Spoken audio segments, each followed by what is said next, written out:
तो फिर स्वागत है आपका जीएस एग्जाम सॉल्यूशन में। दोस्तों आज की इस वीडियो में हम सामान्य जागरूकता यानी जनरल अवेयरनेस से मोस्ट इंपॉर्टेंट क्वेश्चन देखेंगे जो आपके SSC GD, MTS, SSC CHSL और सीजीएल के लिए इंपॉर्टेंट होंगे। ठीक है, तो चलिए ध्यान में रखते हुए मोस्ट इंपॉर्टेंट जीके के क्वेश्चनों को देखेंगे। चलिए पहला प्रश्न आपके सामने आ चुका है दोस्तों। पहला प्रश्न है कि राष्ट्रपति सर्वोच्च न्यायालय से संविधान के किस अनुच्छेद के अंतर्गत परामर्श ले सकता है। देखिए घर में थोड़ी सी पूजा है लेकिन फिर भी मैं वीडियो शूट कर रहा हूँ दोस्तों। 8 बजे आपको दे देनी है स्ट्रैटेजी की, क्योंकि मेरे जो भी मित्र एसएससी जीडी की तैयारी कर रहे हैं उनके लिए एक एक क्वेश्चन रामबाण है। तो चलिए वो तो बाद में होता रहेगा, सबसे पहले आप डिस्टर्ब नहीं होंगे, जो भी दिक्कत है यहाँ समझ लेंगे हम लोग। ठीक है, क्वेश्चन है राष्ट्रपति सर्वोच्च न्यायालय से संविधान के किस अनुच्छेद के अंतर्गत परामर्श ले सकता है। तो इसका विकल्प ए है अनुच्छेद 143 के अंतर्गत राष्ट्रपति सर्वोच्च न्यायालय से संविधान के किसी भी अनुच्छेद के अंतर्गत परामर्श ले सकता है। ठीक है, तो यहाँ विकल्प ए हो जाएगा आपका सही उत्तर। अगला है दूसरे नंबर का प्रश्न, दादा साहब फाल्के पुरस्कार किस क्षेत्र में दिया जाता है। तो मित्रों दादा साहब फाल्के पुरस्कार समझिए, दादा साहब फाल्के जो थे वो भारतीय सिनेमा जगत के जनक माने जाते हैं। तो इस तरह से इनके नाम से अगर जो कोई भी पुरस्कार दिया जाएगा तो सिनेमा के अंतर्गत ही दिया जाएगा। तो इस तरह से दादा साहब फाल्के पुरस्कार जो है सिनेमा के क्षेत्र में दिया जाता है। नेक्स्ट क्वेश्चन है आपके तीसरे नंबर का कि भारत का पहला वायसराय कौन था। देखिए इंपॉर्टेंट है, गवर्नर जनरल की बात होगी तो दूसरा होगा।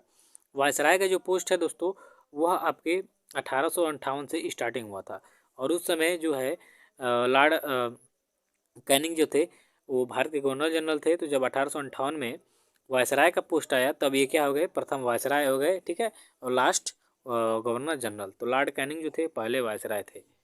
अगला है चौथे नंबर का कि शारदा अधिनियम किससे संबंधित है। तो मित्रों शारदा अधिनियम जो है वह बाल विवाह से संबंधित है। ठीक है, देखिए आज बहुत जल्दी जल्दी क्वेश्चन मैं कराऊंगा क्योंकि घर में थोड़े से फंक्शन है तो उनको भी अटेंड करने हैं। तो इस तरह से बाल विवाह जो है ये आपका शारदा अधिनियम से संबंधित है। तो चलिए दोस्तों नेक्स्ट क्वेश्चन देखेंगे।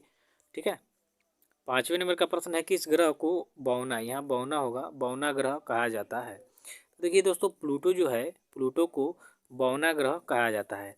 तो इस तरह से जो आपका विकल्प ए होगा ये राइट आंसर हो जाएगा कि प्लूटो ग्रह को बौना ग्रह की श्रेणी में रखा गया है। इस तरह से प्लूटो को बौना ग्रह कहते हैं। छठे नंबर का प्रश्न देखेंगे दोस्तों, विश्व का सबसे ऊंचा जो जलप्रपात है वह किस, वेनेजुएला जलप्रपात जो है किस देश में स्थित है। तो देखिए वेनेजुएला में जो जलप्रपात है वो सबसे ऊंचा जलप्रपात है। तो विकल्प यहाँ बी हो जाएगा कि वेनेजुएला में विश्व का सबसे ऊंचा जलप्रपात स्थित है।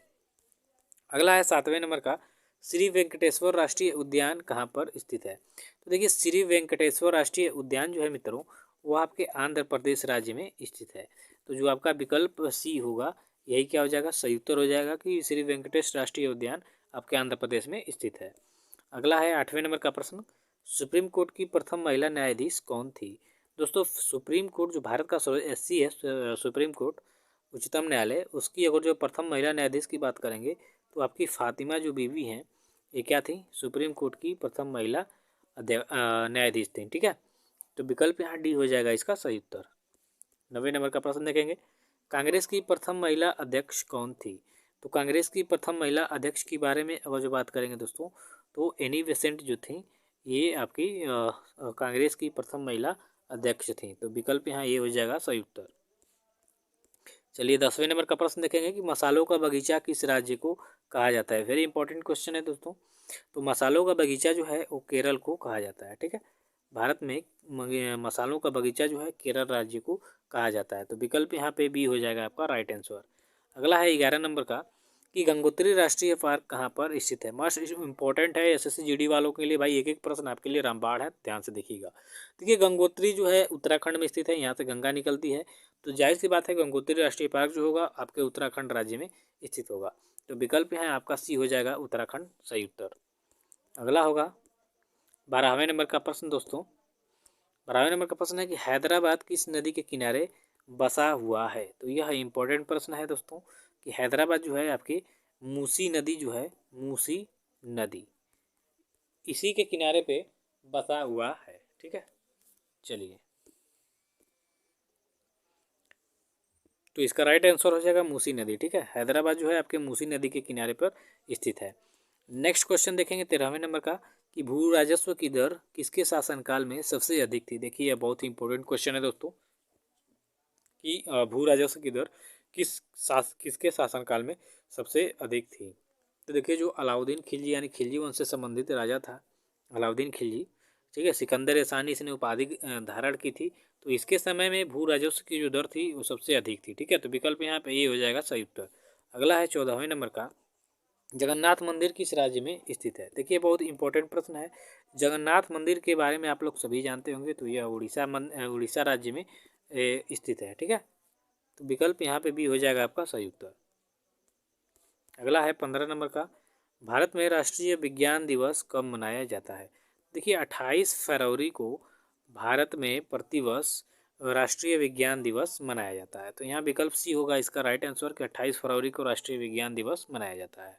अगला है 16 नंबर का, कि डुरंड रेखा किन दो देशों के बीच स्थित है। देखिए डुरंड रेखा की यहाँ बात हो रही है, तो भारत और अफगानिस्तान के बीच यह रेखा स्थित है। तो यहाँ विकल्प जो डी होगा यही आपका सही उत्तर हो जाएगा कि डुरंड रेखा जो है वो भारत और अफगानिस्तान देशों के बीच में स्थित है।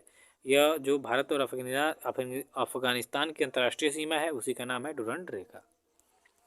17वें नंबर का प्रश्न देख लेंगे कि पितरस यानी वाइल जूस जो होता है का श्रावण निम्नलिखित में से कहाँ से होता है। यानी पितरस का जो श्रावण होता है वो आपके किस अंग से होता है। तो यकृत यानी लीवर से जो है दोस्तों ये आपके पितरस का श्रावण होता है। यकृत को ही लीवर बोला जाता है, जिसका कलर जो होता है चॉकलेटी, गहरे चॉकलेटी कलर का होता है, ठीक है।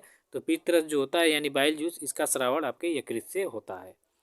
अगला है 18 नंबर का प्रश्न कि भारत का नेपोलियन किसे कहा जाता है। तो भारत का नेपोलियन दोस्तों समुद्रगुप्त को कहा जाता है। अब समुद्रगुप्त कौन था दोस्तों, तो गुप्त वंश का बहुत ही प्रतापी राजा था, ठीक है, याद रखेंगे समुद्रगुप्त।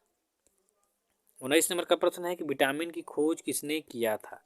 तो विटामिन की खोज जो है आपके फंक ने किया था। किसने, विटामिन शब्द की खोज किसने किया था दोस्तों, फंक ने, ठीक है। तो यहाँ विकल्प जो आपका सी होगा यही सही उत्तर हो जाएगा कि विटामिन की खोज आपके फंक ने किया था। अगला है 20 नंबर का प्रश्न दोस्तों कि भारत का सर्वाधिक जस्ता उत्पादक राज्य कौन है। यानी भारत में सर्वाधिक जस्ता किस राज्य में उत्पादित किया जाता है। तो आपका जो राजस्थान राज्य है भारत का, यहाँ से सर्वाधिक जस्ता जो है उत्पादित किया जाता है। तो विकल्प यहाँ डी हो जाएगा आपका सही उत्तर। तो आज के लिए बस इतना ही मित्रों, मिलते हैं नेक्स्ट वीडियो सुबह 8 बजे। Thank you so much.